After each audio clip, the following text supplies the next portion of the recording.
The more sex me have, the better the music is, actually. So you're gonna be having a lot of sex leading up to the album. If you use my penis a lot, You look good, you have all of the something there about you. Yes, goodie!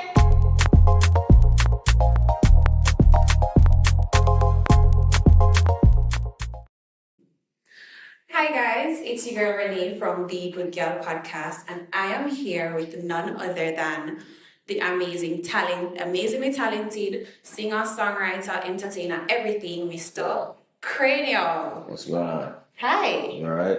I am so happy to have you as a guest. That's dope. I'm happy to be here too. Yeah.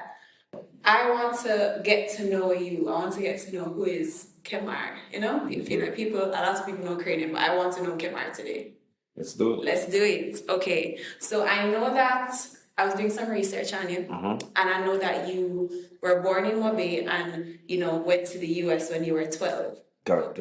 What was that like from a childhood standpoint? It's crazy. I was born in Clarendon. I don't know where on the internet they put Montego Bay. So I know, but I was born in Clarendon. Then my mom moved to Mobile, and then I migrated to the States. Okay. So sometimes I keep forgetting that, to mention that in the fact that it's Clarendon. But it was dope. It was a different vibe. I feel like it was a situation where we had no choice. But nevertheless, I love it. You know what I mean? I love the meat of it. I feel like I get exposed after being around different nationalities. So the Guyanese, Trini, Africans. I have so much different friends from different nationalities. So that was pretty much dope.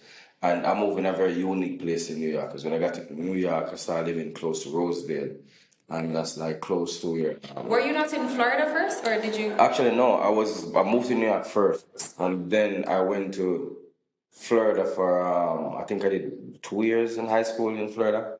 And I was like, no, this is it's not for me. I ended up moving to New York. I feel like Florida is so widespread and it's like so slow at the time. I don't know about now, but at that time it was like so slow. So yeah, New York was my calling. Was more you. Yeah. Do you have like a favorite childhood memory from like being in high school, like as a Caribbean person in the US? Yeah, a lot. Of course. I mean, there wasn't I never feel far apart from being myself as a Jamaican because there's so much like Jesus Christ, like New York is like that's mini Jamaica, you know what I mean? So I never really have no, I never had no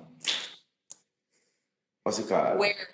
Yeah, there's no weird feeling, and memories are just like everything would be like. I remember just listening to Clashes Wagwan, like everything what happened here was happening. What's happening? Yeah, so my favorite moment would actually be just being happy to be here in school. Yeah, if that makes sense. And just come back to Jamaica and have conversation with my friends and say, "Boy, I want to talk about it." Okay. Yeah. So, you, as you said, you moved at 12, and was that why dancehall, and how did you keep rooted? Because at that age, you could have went, and the melody got to you, could have went pop, you could have sing. Yeah. Why dancehall and kept that like rooted? I mean, the two most important things in a man's life to me is actually family and his culture. You know what I mean? I feel like that's the most. Any woman, if you date a man and don't know culture, I don't love the family, there's no need for you to be that person. He's not no soul. So for me, I just feel like that was my soul, and that is something with me love. And at the end of the day, you can't rebound from what you is or what you are. I feel like I see a lot of people come after me and just become this total different straight American style tone. We can't even speak proper English to this day. You know what I mean? Because I feel like I just stay too much. Yeah, you don't catch your accent, none at all. Yeah. You stay rooted. That is one thing I think people don't speak about when it comes to you enough.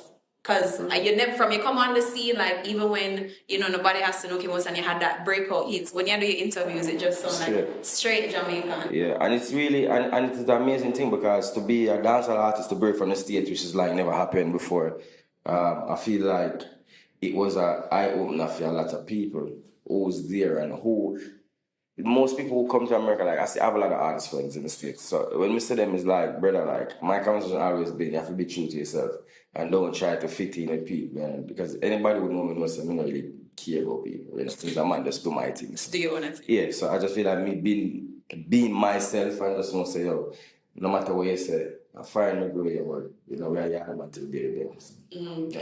Was your family supportive of like your music journey? Were your parents like, because I'm thinking from like a Caribbean parents perspective, oh, move, you got foreign, you got some dancehall. I feel like that's how my mom would react. I mean, I feel like every parent should react who want best to them kids who don't know what's the plan is. You know what I mean?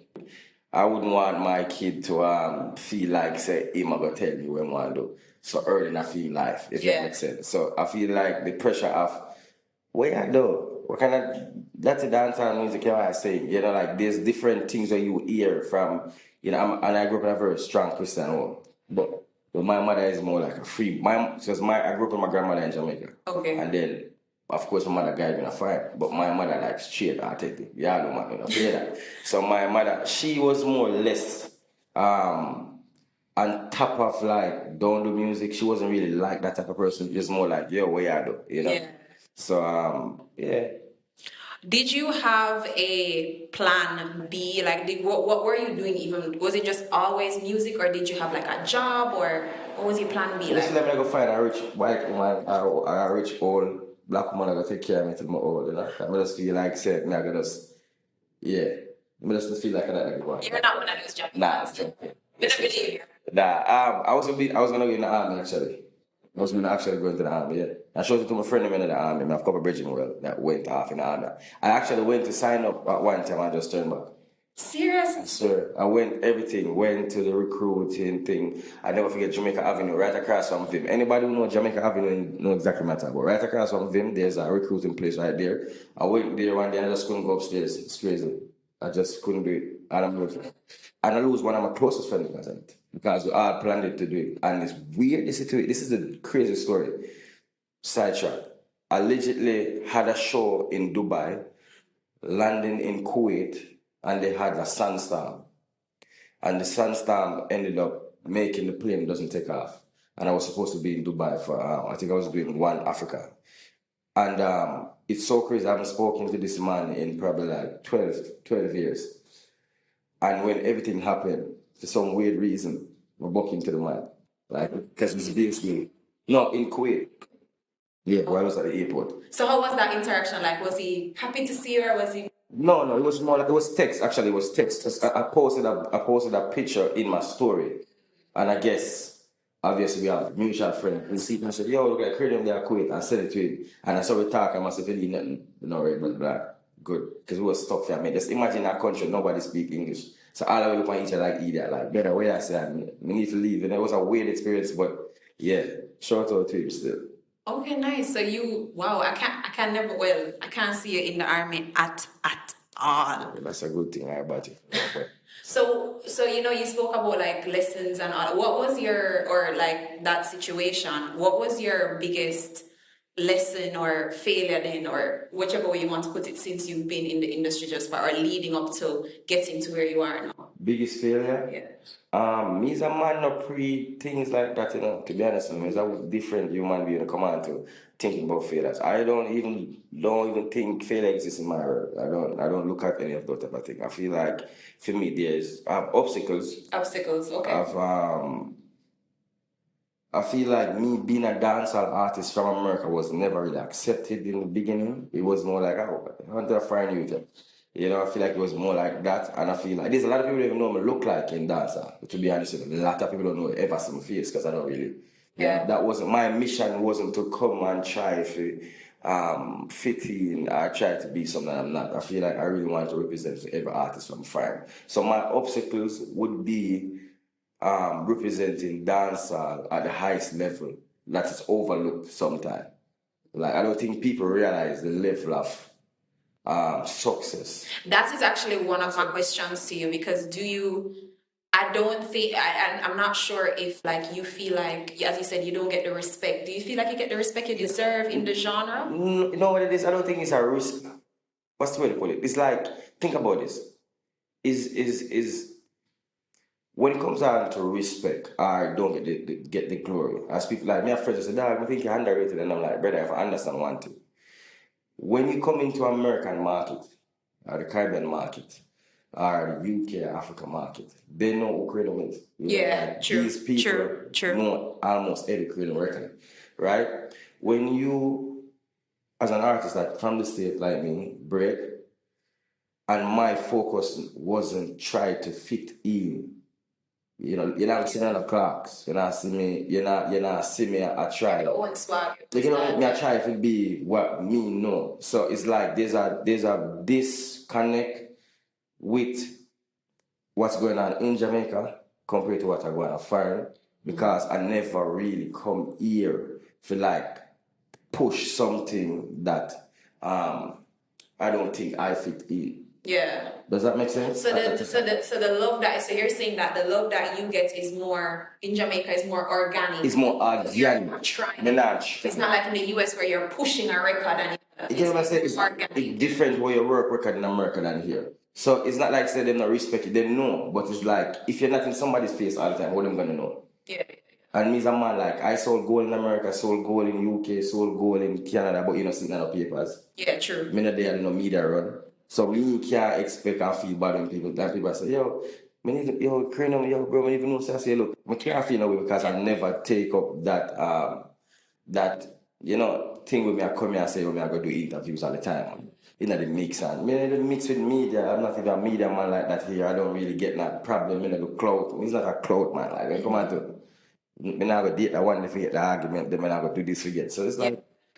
I feel like it's not I don't feel like it's an unreal thing. I think it's a situation where you don't really understand the level of things that happen outside of Jamaica sometimes. Okay, that makes sense.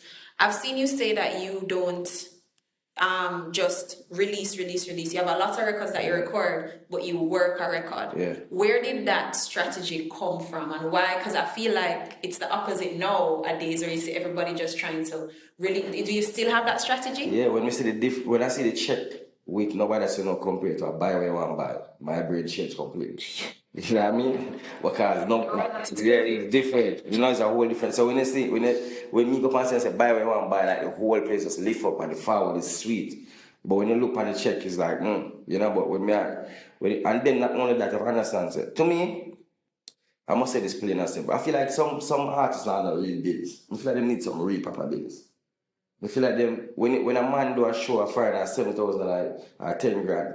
10 grand is like $1 million, Jamaica, right? Over $1 million. You can imagine just have a 10 grand is over $1 million, or you can really stretch to Jamaica in a sense. In America, 10 grand, I like nice things, I like woman, so it's a whole different level of like focus for me personally. $1 is $1 for me, so I can run certain joke with some man around for them. So I feel like that is one of the pushing me. So when you were coming on the scene, I know that you did a lot of like openings for you did a lot of openings for other artists. Can you name some of them? Well, the main one was I was on tour with when I just came. It was me, Tory Lanez, Boogie, Jacquees. If I'm forgetting somebody, I'm sorry.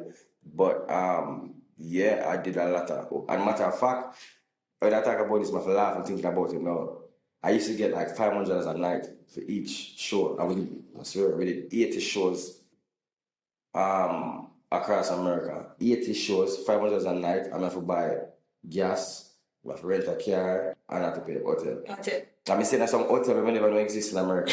I tell you them hotel they look like you have to sleep one side of the bed. I tell you, it's serious. But so might have bite you. It was different. And then I get to really see America because I think we did 44 states. Wow. And then we did the entire Canada. Wow. So it was, I never forget, we went on tour September 16 and we got off tour December 24th. I feel like you don't see that in the space though. I feel like now you see where everybody wants to do their own shows and not take the time. But I feel like when you started your career, you did the opposite. You take the time and you kind of...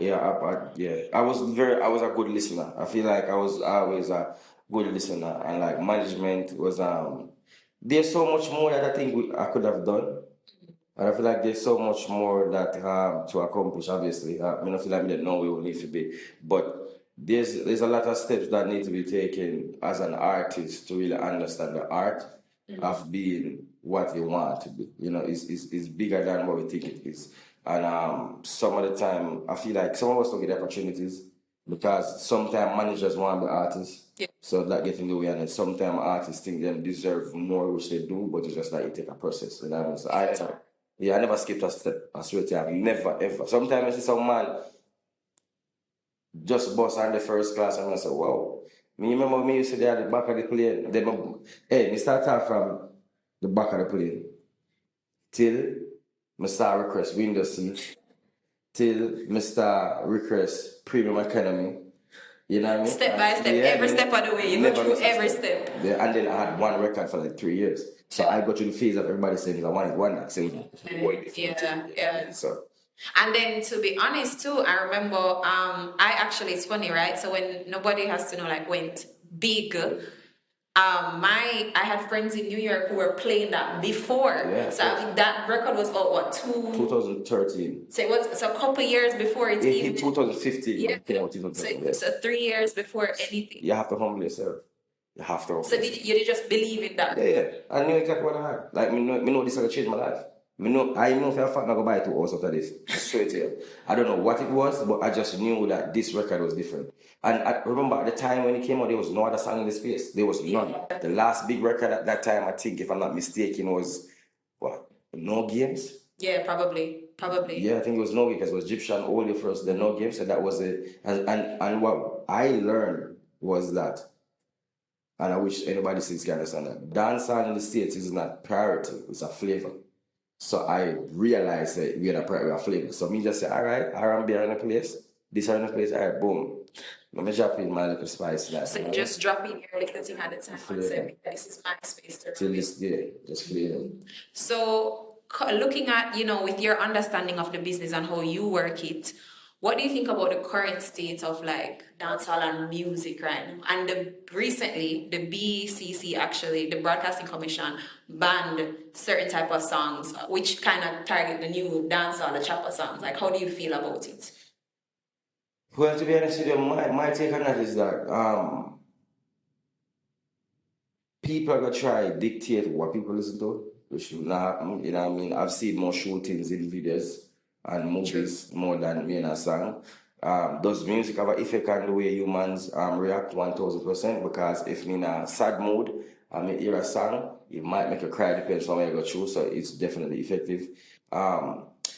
The problem that I have with this thing is that when I growing up and we listen to music, we are here Vance Carter, we are here Mavado, we are here Busy Signal, we are here Idona, we are here Munga, we are here Damar, right? But on the other hand, we still was here Richie Spice, was here Chuck Fender, we was here Egyptian, we was here Irwin. So even though me I hear the boy guy, me still hear the hey girl, I see you outside my window. So the process of you taking in the dancehall side of things, I was still getting the reggae side of things. So it was such a balance that you didn't even realize how hard the man them talk some things back in the day.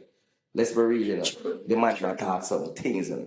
So it's like, and it wasn't gruesome, it was really gruesome in that time. As a kid, I didn't think that, but there was a balance between them. I feel like now, majority of the music have been mostly like negative painted to us, like we are the problem. No, we're not the problem. The music is better, you know what I mean? I feel like somebody's not doing their job. Me and they have to point pin blind about it, you know what I mean? I personally feel like you can't blame DJs because DJs is going to play what people react to. So I just feel like they need to be more pushed off a balance between both music. But if I had the opportunity to talk at the board in front of broadcasting, I would tell them that there is countries like Canada, for example, that allow only 70% of their music to be played on the radio and 30% of whatever else. So dancehall really need to play 70% more of our original music and play 30% of this, and then you'll have a balance with more reggae slots and more dancehall slots. I'm worried about it, right? Because dancehall is already a genre that is not as streamed, right? So I'm just more worried about it in terms of censoring, and if it is less streams, less revenue for artists, and then if it's a bigger conversation. So is it a stepping stone to something else? Because if they start here, it can grow. I really want to ask this question. This is something I never done. Actually, I never done a research on this, but I think we need to do a research on this. My question is, they curse and said dancehall artists doesn't stream. Yeah. They knew a dancehall artist doesn't stream, right? What were these numbers back then for these artists before? I want to know. Like, what is so essential?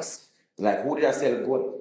Who was selling 500? Everybody had talk about dancehall on the stream and that. Who was selling gold in America? All the artists that we are top, we are piss me off. We are tell we say we now selling a record. Who was selling? Like, there's public records of all who sold over 500,000 copies. Yeah. 40,000 copies. No, I'm not even putting myself in there. I'm just trying to ask a question. Why do I put so much pressure upon we? Dance, like, our genre, our country is what? 2.5 million people? Yeah, 2.5 to 3 million. How much people actually go through the gate in dancehall over the decades? You know, like, come on, like, you have we have moments, you know? Thank God Shaggy never have a moment. He had a whole career. You have man like Champagne, you know, certain man will get like a real run. But when I make it seem like, say we have 30 Puff Daddy and 40, 50 Cent and 30 Light Back. Like, come on, man. Like, it's not like our music was always, we sell most records. And back then too, to be honest, to get a record, you have to buy the record. Yeah. No, you don't have to buy a record. It You just come on YouTube. So when I act like, say, our music was always the most selling music in the world. Like, come on, man. But I feel like in dancehall, you know, you make a lot of money off touring and all of that. But so with the pandemic, like, how did you shift your marketing, or do you like what did you do to kind of ensure that, you know? Can you say like nice things? Yeah, I had the biggest record in dancehall in COVID. Get False record the biggest record. Nobody can go on. That is true. That is facts. Bring the facts, bitch. So when I talk hype now, I have one of the biggest records in COVID. Literally, if you go on Gal Palace, it's a wicked.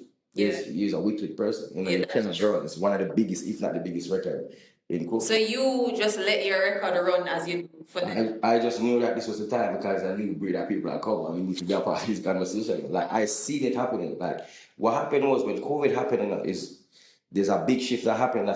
Think about how much artists bought since COVID. True. And the reason why is because you cannot control my ears anymore. Before, when you go in a club, whatever you play, you never dance to. So whoever have the most fan base, songs always work. So if you in the dance and you play a brother named Pusha song, we don't talk about that, play Pusha song, and Pusha is a man that you love. You can dance to it. Yeah. Because everybody is a dance to it. When COVID happened, there was none of that. It's back to the ears. Back to the ears. So now man I say, yo, me like how him sound, you know. Yeah, me like how him sound. You know, before a Kranium record take 6 to 7 to 8 months to break because I'm coming from a different angle. Okay, So, yeah. And then you're not here, you're coming from a different... Total different angle. So me always like, when nobody for no come to shoot over the top, drop, buy where you want to buy. You know, we can I believe from. And these are our singles, and I like a juggling, me I do. So I'll use that as an example, like, the place stopped. Yeah. They're like shut down. So now it's like, The topic too, like the topic of girl policy. yeah, it's That was borderline disrespectful. it was a play a very thin line between truth and facts, and you don't think so? I think it was first of all, when you start the song and you say, "Na girl can't start na drama, but make my girl beat that on the corner." Yeah. But he said that personal. Yeah. That's what? So if he call your phone and start a drama, you can make a girl beat. So what? Alright, so let I think something personal, like it. So like think about this, right? 95% of women like the truth. Sugarcoat. Okay. Oh, I was waiting for You know what I'm saying? Yeah. So think about this now. It's like when I write, right? Remember, you know, me is a man where always they say me sing cheats and oh she's supposed to cheat, blah blah blah. And I'm chilling and I'm like, okay, think about it. If you believe it or not, I'm not here to say there's a good man here. There's a lot of good man, I'm supposed, in the world. You know what I mean? I suppose. I don't know. You're one of them. I'm a good youth. I don't, you know. Some people get bun dry, some people get bun with cheese dry. It depends, you know. Some people get a little box milk with it, some people get no milk at all. Just, I don't know, dry, you know. I mean, some people get for them different. So, think about this now. In my situation, that song wasn't even talking to a woman. That's the craziest thing. I write it from my perspective talking to a man. That's why I say, in the kitchen, girl at the sink. Because everybody, people like mix up with it because people jump over the main important wording of the song. The way the song I said, some boy not have no life. That's true. We missed that. They missed that completely. Missed it. But not like we missed it. Some boy not have life, or you have some girl with a style for your wife. For your, this time not for the woman. You have a conversation with a man. Yeah. So this wasn't inspired by like you just how it come about, like what was in your what happened for you to say, yo, I'm gonna write this?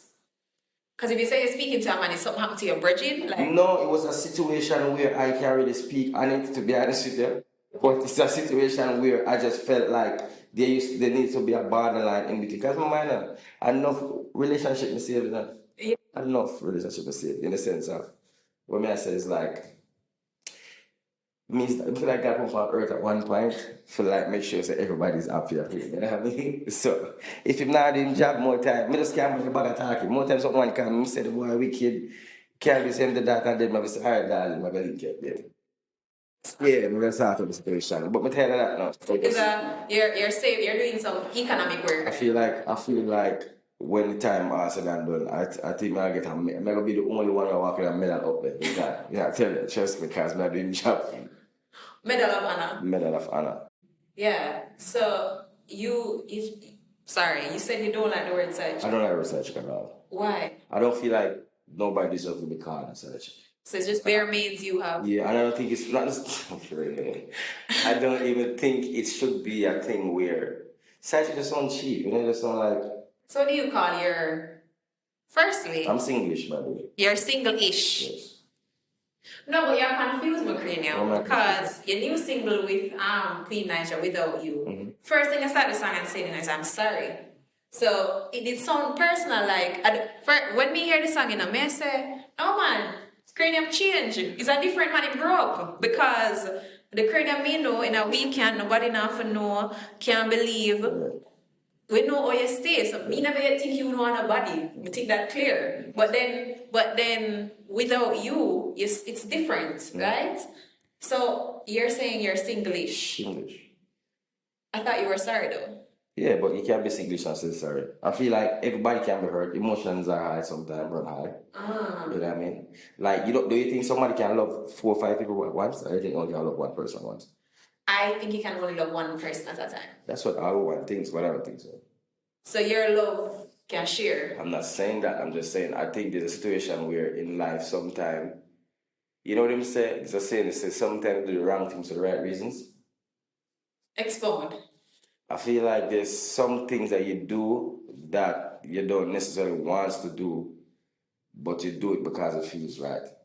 And sometimes we meet the wrong person, we meet the right person at the wrong time. That's like a real thing. You know what I mean? So you have to like play a balance and how you think. And I'm a old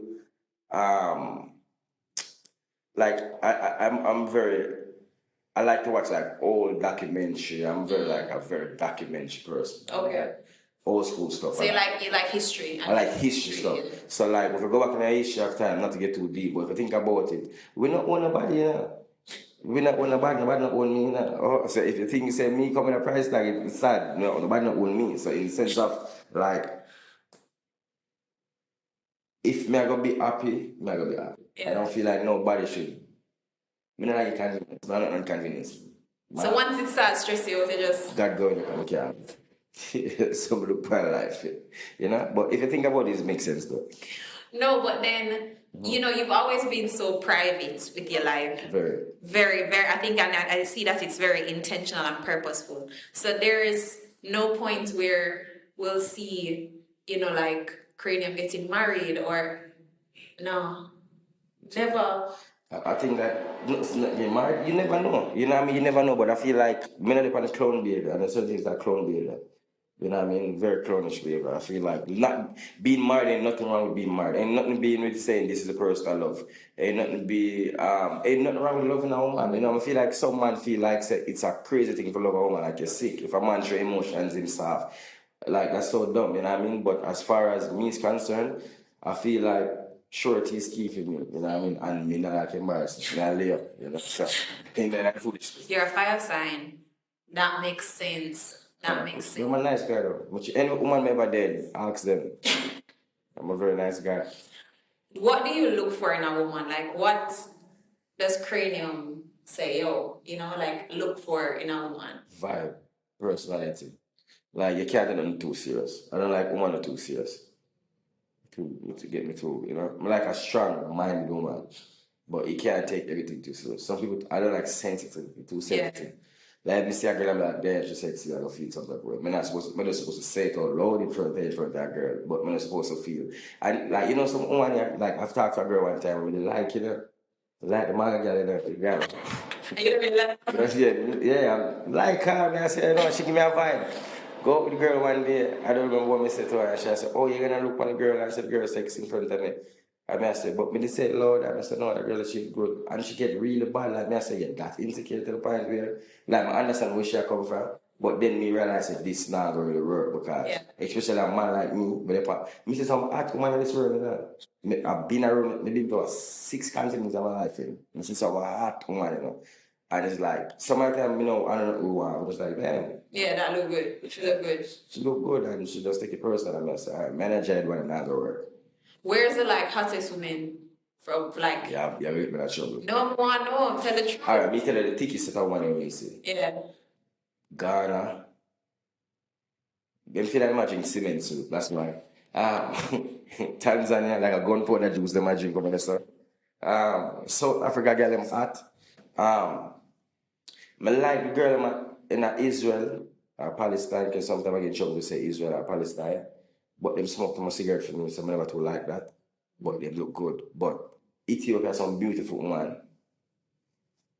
Jamaica kind of play around, Jamaica has some hot girl in your too. And Trinidad. Yeah. Guyana, number one.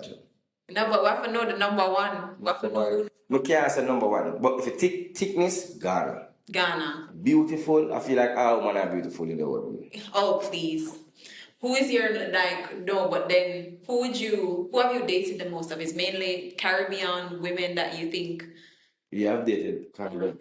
I'm not sure. You said a lot. I dated most Caribbean. It's a lot. No, it's not a lot actually. I've never been in much relationship. I think I've only been in 3 relationships in my whole entire life.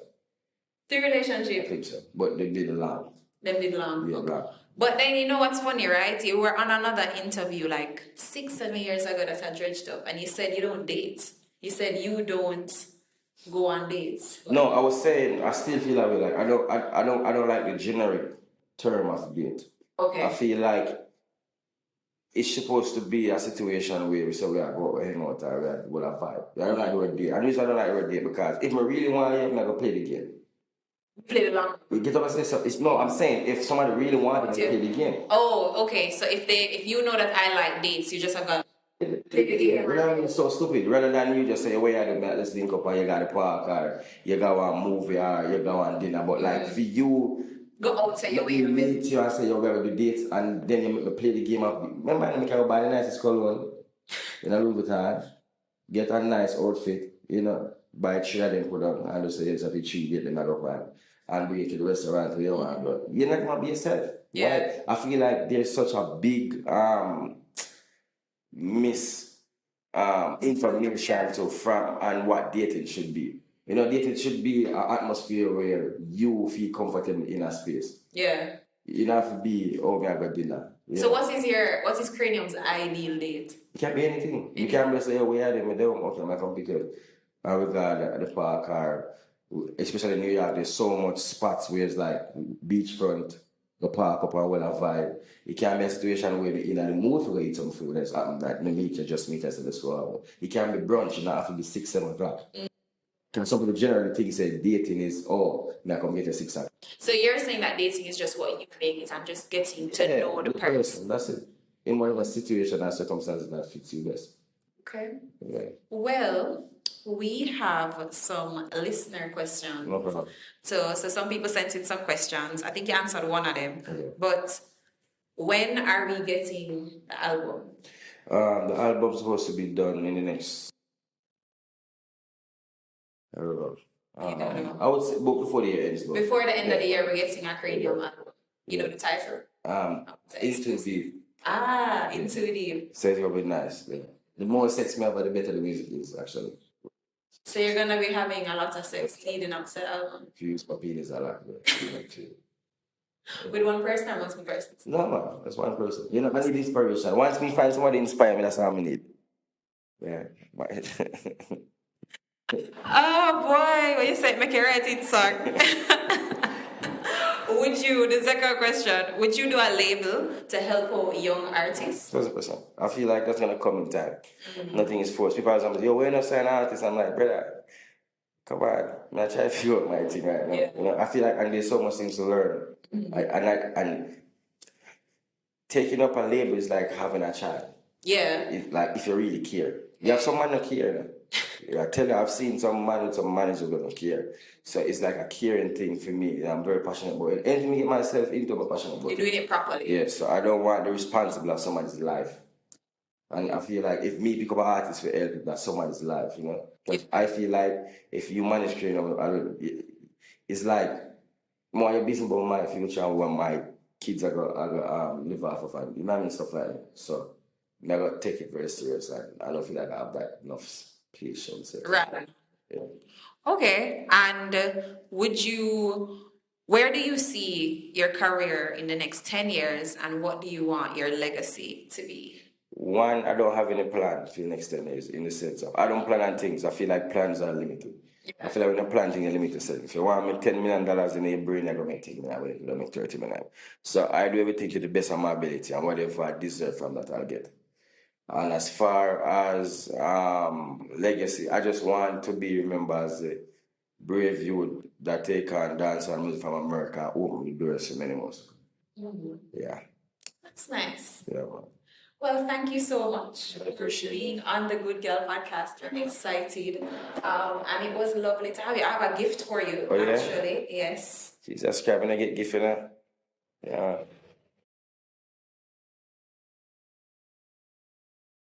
Sorry, I don't have like proper packaging, but these are some products. So this is from Aircom Distributors.